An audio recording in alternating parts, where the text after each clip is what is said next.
was only supporting Germany just for Havertz. Germany, But, is it?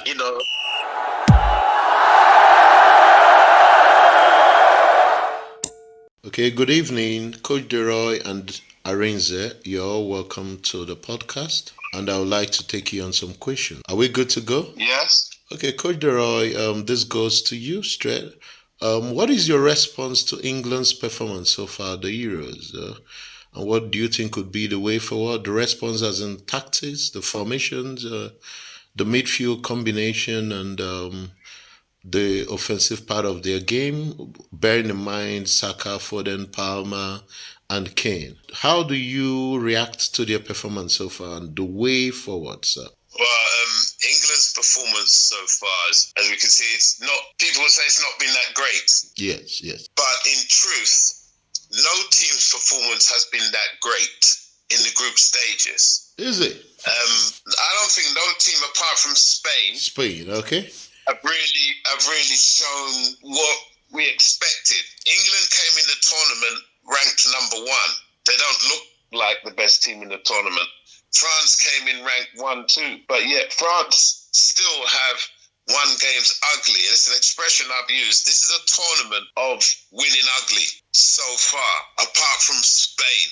Okay. And some would say almost Germany as well. But with Germany, I think that's more about the crowd and the fact that the Germans are hosting it. Yeah, they're hosting it. So the emotion part of it has got into the players, and you can see it.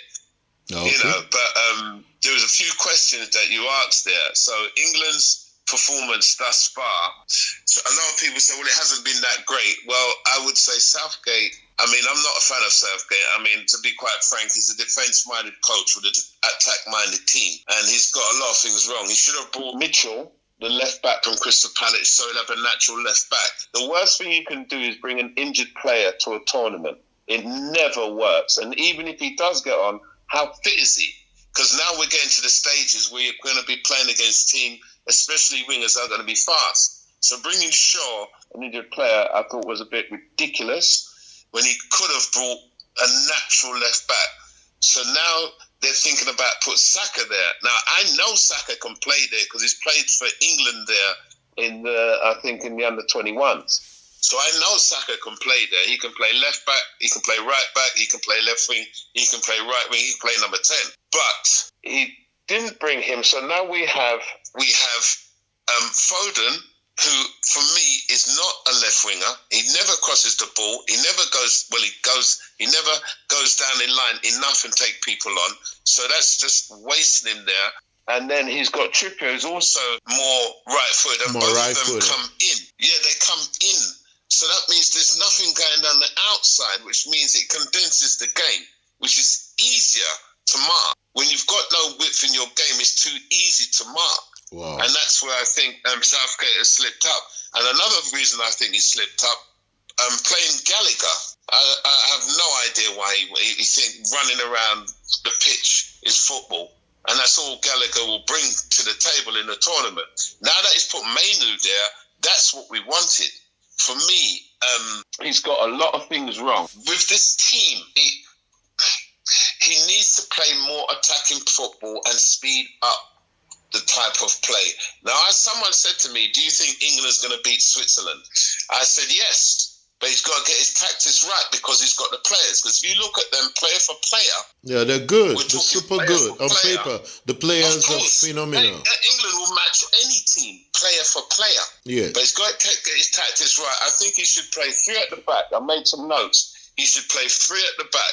I think it should be Gomez or Konza on the left, Stones in the middle, and Walker on the right. He should play back 3 and then have a wing back of Eze or Gordon on the left, Saka on the right. And then you've got Rice, Bellingham and Mainu. And then the front 2 would be Foden or Palmer and Harry Kane. Okay. I think when Switzerland play with 3 at the back and they condense the game, they play 3-4-2-1, which means they overload. They overload in attack and they'll overload in the field. But they will leave weaknesses at the back. That's how I believe I watched the game.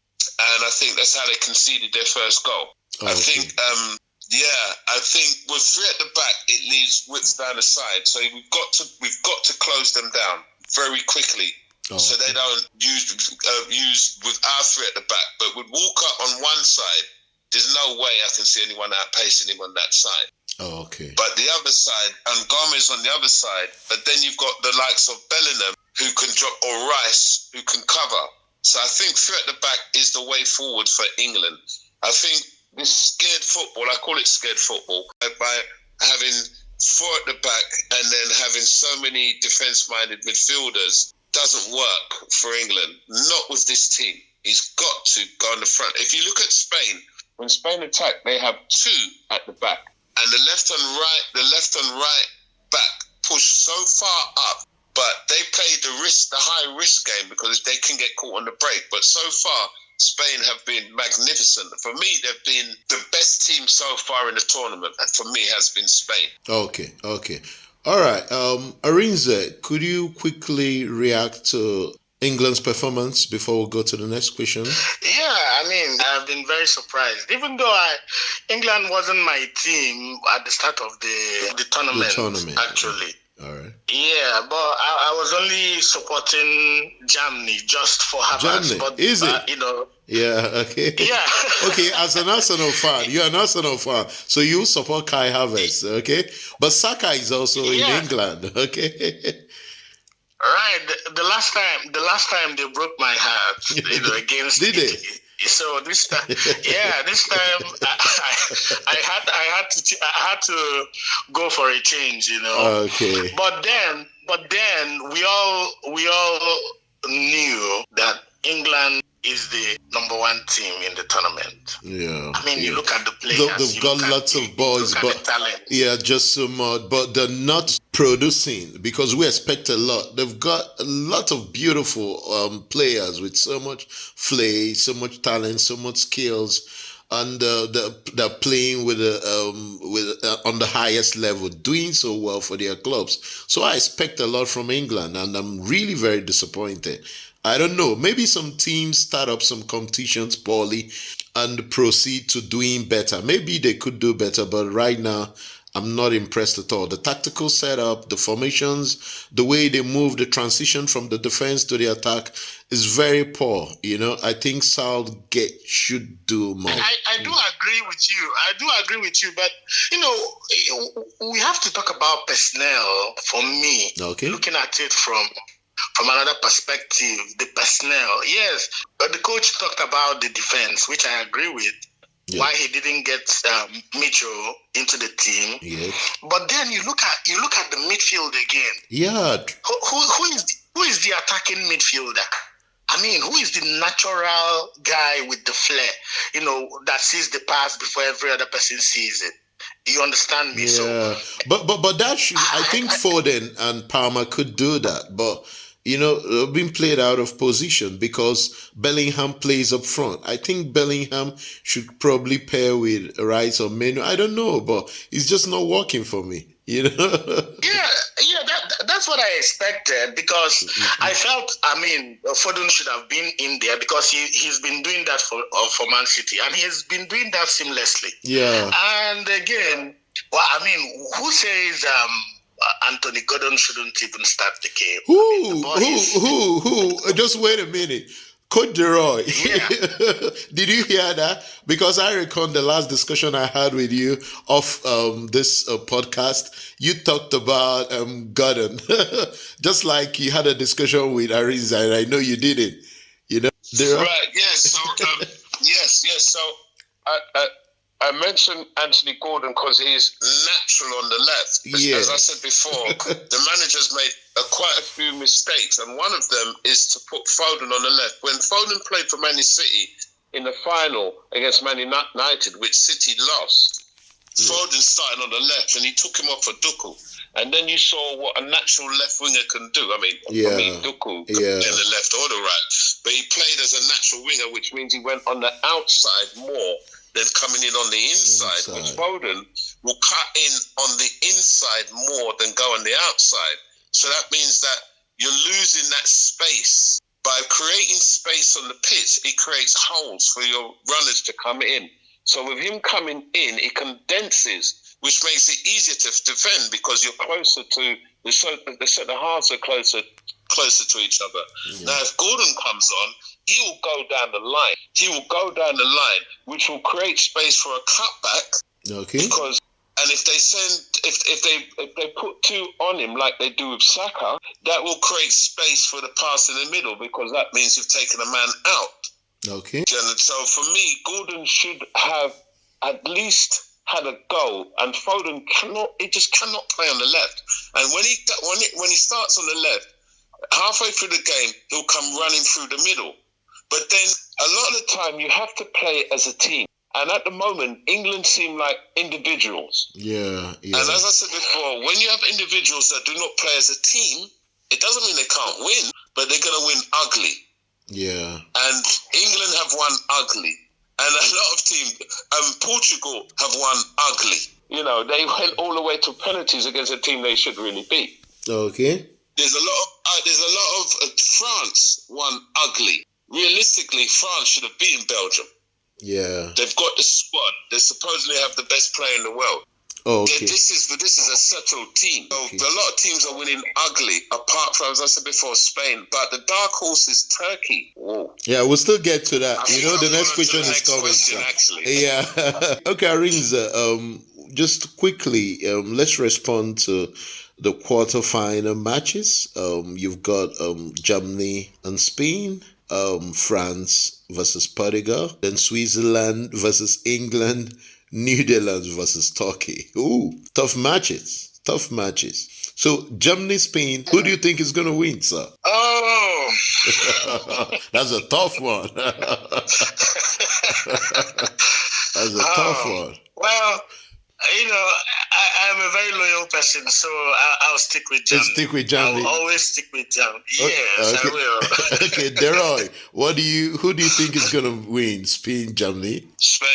Spain. Okay. Yeah, the only threat Germany will have will be Musiala. Spain will suffocate. That's how they play. But they leave holes, and Musiala will find a way to get through. That's the biggest threat to Spain. Wow. But apart from that, they have too much.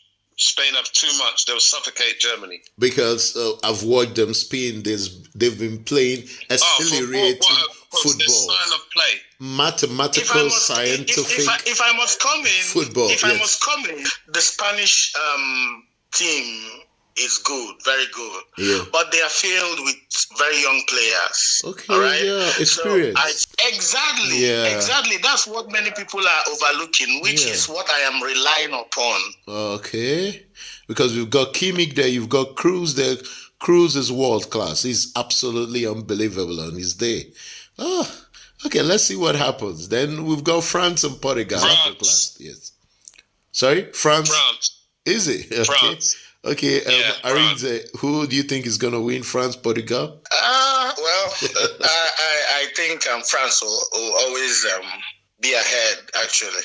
Well, but then I feel if Portugal can actually, tweak the team a little bit, they might be giving France a very big problem. But France will always win. That's what I believe. Okay, tweak the team a bit. Are you suggesting someone like Cristiano Ronaldo should be benched? Is that where you're going, sir? You want to put me in trouble?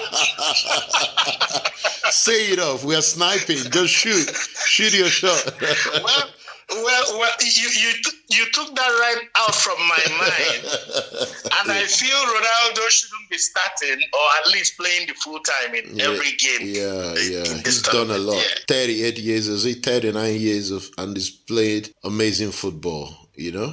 Okay, then Switzerland, England. Coach Delroy, hit me. England. You're saying it with all confidence. Yes. Ooh. Because it's all about getting your tactics right. As I said before, Switzerland play with 3 at the back, okay? So England have got to match them. I listed my team to you before, and I think that team will work. If they play with 4 at the back, England will get flooded because Switzerland play with 4-3-4-2-1, which means when they push up, they're pushing up with numbers. But the only way will be diagonal balls to beat the three defenders. You've got to go, the wingers have got to be ready to go wide. But I think England will win. I just think they have the quality and the determination. Marines, what do you have to say about that quickly? Switzerland, England? Well, I will agree with Coach Roy. Okay. And if they can make it a Gordon, Kane, Saka, Foden at the middle with Bellingham, Rice. Yeah. Menu. Yeah. Oh, Menu. Yeah, because I think he's played very well the days he's coming. Midfielders. If they want to play for midfielders, then they have to go with a diamond formation. You know, like yeah, because I feel they should go with Foden, Rice, and Bellingham in the middle. Okay. Then Kai Walker, Konsa. What's the other guy's name? Guehi. Is it Guehi? I hope I'm pronouncing it well. Yeah, Guehi. Okay, what of That Stones? guy is good. Okay, and Stones. Man, I am Lots of players. I'm not sure about Stones for now. Okay. Yeah. Okay. He's not stable. Okay, can I? Sorry. Right, you have to admit, Pickford obviously in goal. Okay. Now I said a back three. So I don't know if Shaw will be ready. I don't think he'll be ready. I don't think so. So it'll have to be Gomez, or Konza. Okay. Okay. Stones in the middle. Walker on the right. So Okay. that's the back three. Now the wing back on the left. Now you've got either Gomez or Konza. It'd have to be Eze or Gordon. Okay.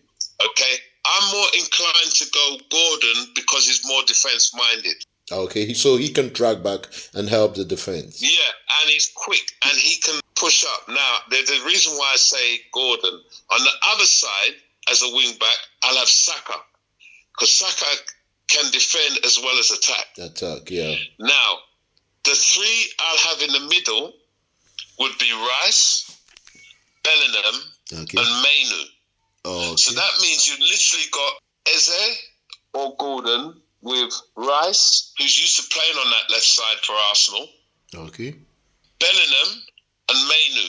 Now Mainu will people more like he will switch. And the beauty of that system is they can switch around. Yeah, he can be that will give Rice freedom because he will know that Mainu is a holding player as he can hold. He's a number 8 and number 6. Bellingham will have freedom. Now the front two in my system would be Foden and Kane. Okay. Now that will give Foden so much room to move around. Now he's playing number 10. Yeah, he loves it. He loves it. That's what he loves doing. He won't have to worry about defensive duties because behind him will be Rice and Bellingham and Mainu. So he will have like a free role. And that will also give Bellingham a free role. Okay. And the reason why I say that a free role because you'll have Rice and Mainu behind them. So it's a very much attack-minded team. Yeah. But I think this is the team you have to play against Switzerland because they play three at the back. And I've been watching them. When they attack in numbers. Yeah, they come like bees. But coach, don't you see that slightly lack of confidence in Stones? Because I do see that. I mean, unless it's just me seeing that anyway. I think he'll be all right. I think he's okay. But he's not played a lot of games this season. But I think he'll be fine. Yeah, he's got the experience playing for Man City, win the Champions League, the EPL back to back. I think he'll be fine. Yeah. I'm inclined to agree with you. Stones has not played well. He's given some passes away, and he's not been covering that well. But the problem, or what you cannot do now, is put someone in there that's not been playing. I like the fact Konza coming, but they should be ready. I mean, I don't think he'll drop Stones, but then that means you put Konza in there, and I think that's a really giving it some deeper thought, some critical thinking. I'm inclined to agree. Drop Stones for Konza and put Gomez on the left because Stones has not played well and he's becoming a weak link in that defence. and you cannot afford weak links. So that might be an idea, but the only problem is he's been playing that the whole tournament, so he's settled in. Okay, dropping him now, won't it destabilize the defense? Yes, it would. It would. Okay. It would. And also, it might be a thing of, rather than thinking he's going to play badly, this is where you become a manager. Manage your players. Okay. You have to know how to manage players when you do a team. That's why you're the manager. Because I would be having a one-to-one conversation with Stones. And I would be showing him his videotapes of how he's been playing and demand an improvement. And I would be working with him on the training ground in situations that will put him under immense pressure. Because being a coach, that's how I coach. You've got to put the player in a realistic situation as much as possible and work it so he knows what to do. He knows the reaction without thinking about it. Okay. It's just a different level of how you want your players to play. And Stones at the moment, he's not playing how he plays for Manchester City. Okay, let's go to the last question. Netherlands, Turkey. I think Turkey, they've been playing wonderful football. I don't think Netherlands, they've been up to what I expect from them with the players they've got, although Cody Gakpo has been very good. So who do you tip, Arinze? Let me just stay safe. Actually, let me just stay with Netherlands. Yeah, because I mean the experience. I watched the game last night, okay. And I was just thinking, if Turkey were to be playing Netherlands yesterday, I don't think they would have won that game. Because at some point it boiled down to experience, and you see how many chances that Austria just threw away, and I don't think the Netherlands, if you offer them such chances, they're going to take about 2 or 3 of them. Yeah. So. Okay, Delroy, quickly, let's round up, sir. Netherlands, Turkey. Netherlands. I 100% agree with what my colleague just said. Okay. Turkey faded, and the Netherlands will have too much class, too much experience. And you can see, for me, the final, that was Turkey's final. Austria beat them 6-1. They wanted revenge. At the end of the game, they were flat out on the floor. That mentally and physically, that was their final. Yeah. They will not be able to deal with the Netherlands. Yeah. Okay. Thank you so much, Coach Delroy. Thank you, Arinze. It was awesome having you on the podcast. Let us have a wonderful evening. Thank you so much.